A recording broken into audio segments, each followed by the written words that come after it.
Hello again, everyone. As I mentioned in my last video, I was going to do an Elvis presentation, and I've seen a few really nice Elvis collections on YouTube, far better than my collection. Of course, Spellerine in Nova Scotia has a fantastic Elvis collection, and I think LP Loco has a pretty decent Elvis collection as well. And I have to say up front, I'm not a true Elvis collector per se, although I enjoy his music and totally recognize his place in the history of rock and roll, breaking down the doors back in the 1950s with some great rockabilly recordings. And later on, he had some excellent recordings in the 60s and 70s as well. Um, the first true record collector I ever met was an Elvis collector, and this would have been in the 1970s. I went over to his house and went down to his basement, and he had an entire room that was dedicated to Elvis. At the time, I believe he had original copies of every Elvis record released in North America, barring the Sun records. I don't think he had original copies of every Sun record, 45 or whatever. But I think he did have all the RCA stuff, LPs, EPs, and 45s. He had international pressings from other countries, bootlegs, fan club stuff. It was incredible. He had upwards of 800 to 1,000 Elvis albums. It was amazing.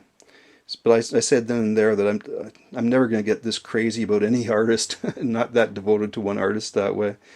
But I do enjoy Elvis. And my first experience with Elvis when I was a kid, I think in the 1960s, I went into the basement of my friend.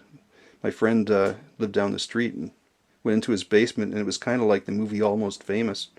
He got into his sister's record collection and pulled out an Elvis album, put it on. It was Elvis singing Hound Dog, and we just howled. We were just laughing, and we played it over and over again. Thought it was just the funniest thing. I remember that so well. And then after that, I mean, I remember the movies, some of the cheesy movies that he was doing in the 1960s. I think I went to see like an adventure movie on one of those Saturday afternoon things they do for the kids. He used to play two movies, and the first movie was an Elvis movie, and it might have been Kissin' Cousins or something. But I just thought it was funny. And Elvis, we didn't take him really that seriously at that time. Um, Elvis and I have a special interest in him because we have a lot in common. Elvis and I have a lot in common. And our birthdays are a day apart. And so that's always had a special interest for me, although he's years older than I am. He's old enough to be my father. Our families were both farm families. You know, Elvis's parents worked on farms and things. And my own family was a farm family. Elvis was from the deep south of the United States, Memphis, and he was born in, Mississippi, Tupelo? I was from southern Ontario, from the southern part of Canada. Elvis had thousands of women chasing him all the time and just loved Elvis. In my case, I was from southern Ontario. And this is a photograph from 1956, Elvis Fan Club.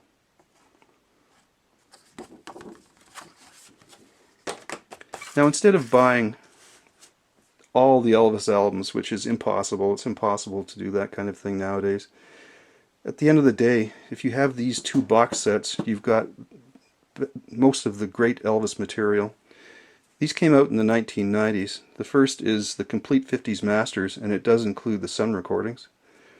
This is the Essential 60s Masters. They're both 5 CD sets. There's also this one here. It's a double. It's the Essential 60s Masters Volume 2. Command Performances double CD, and it contains a lot of the movie material and some other things. If you have these three, or these two or three, you've got the best material. There is a 70s box set.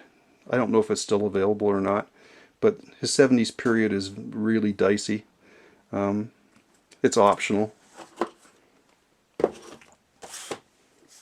We have here Elvis's first album from 1956 on RCA. It's an original mono copy, really nice condition, and it's a great album. It's great cover, great album. Of course, The Clash imitated the cover of that album for their London Calling album.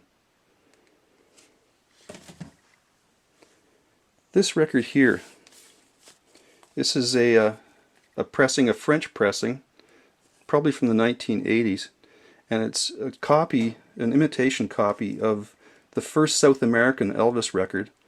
And it's kind of funny on here. It says Hotel Nostalgico, which is Heartbreak Hotel in Spanish. That says it's a slow fox for foxtrot. Luna Triste Kentucky, the Blue Moon of Kentucky, foxtrot. It's a bit of a curiosity, but it's a nice one to have. Then we have Elvis's second album. This is a German mono copy. A lot of these early albums I have are actually German copies. This is a Canadian copy of Elvis's first Christmas album. I think it's 1958 that it was released. And this is a very rare album in Canada, apparently. This is not a gatefold. It's an original mono copy.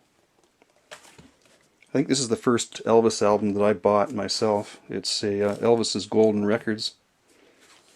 It's stereo reprocessed, unfortunately, but I bought this in the 1970s. Elvis Presley, King Creole. Then we get into the 1960s soundtrack stuff. It's a mono German copy. A Date with Elvis, German copy. 50,000 or 50 million Elvis fans can't be wrong. Elvis's Gold Records Volume 2 with the gold lame suit, and there have been other records released, I think, imitation to this, trying to copy this cover. I remember Phil Oakes had an album where he was wearing a gold lame suit in the front. Elvis is Back. This is a German copy. Elvis Something for Everybody. It's German. And one of Elvis's most popular albums, popular movies too, is Elvis's Blue Hawaii.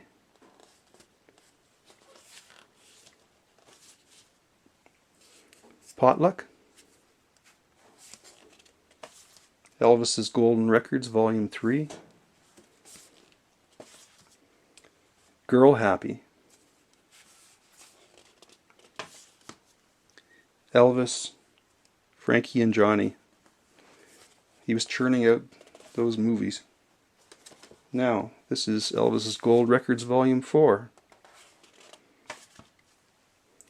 Now, this is from Elvis in Memphis, and I think this came out around the time of his comeback performance in 1968. And I do remember watching that performance, his TV performance in '68, where he was amazing. He looked great, sang great. It was, I mean, he had so much talent at that time. It was just a fantastic TV show and performance that he gave. And then after that, he recorded a series of a lot of live albums, and he had a fantastic band at the time with, I think it was James Burton on guitar, and who's it? The Sweet Inspirations were backup singers for him at the time. I think one of the backup singers was Cissy Houston, who's Whitney's mom. Elvis in Person at the International Hotel. This is a double album. It's one record is live, and the other record is studio.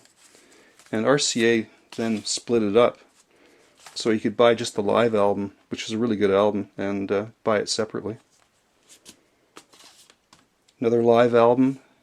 And these early 70s live albums are all pretty decent, actually.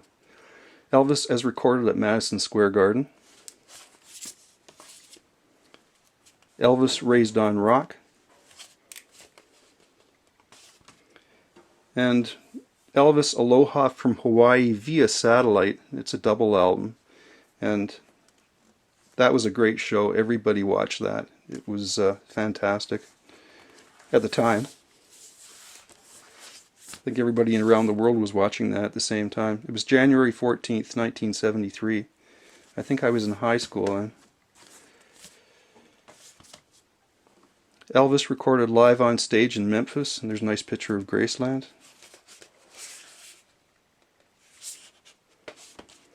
This album here is a very interesting record. It's having fun with Elvis on stage. A talking album only, there's no music.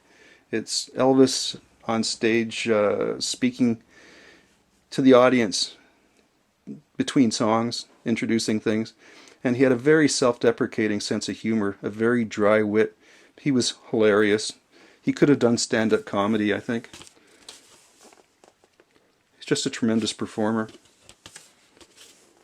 But to listen to this, to listen to his conversations, it's just really interesting. Elvis Today. And then this is one of Elvis's last albums, and I suppose he wasn't looking that good by 1976-77. They actually drew a picture of him on the cover instead of a photograph, and it's called Welcome to My World. Now, this is Elvis. This is the album that was in the marketplace, was released just prior to his death, and this is an original copy. It was numbered. They numbered these. This is number 15,450 in Canada, at least. It has shrink wrap on it still. And the original pressings, and these were all numbered. They were all in blue here in Canada. And there is my blue copy. Now, when Elvis passed away, the stores were emptied of Elvis records. I was working in a record store at the time in Oshawa, Ontario, and the day after Elvis passed away, people were lined up at the doors. They all came in, just emptied the store of all the Elvis albums. And RCA in Canada did not press any more blue vinyl on this album. They went to the black vinyl in Canada. And as far as I know, these albums were all in black vinyl from that point forward. Whereas in the States, the album looked like that, but they temporarily had a black vinyl version in the States, but then they went back to the blue vinyl.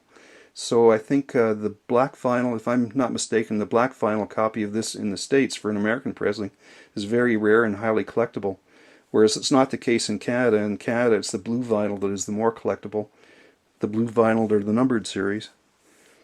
Thank you for watching this, and I'm going to carry on in a second video with my Elvis recordings that were released after his death, and some compilations and things like that.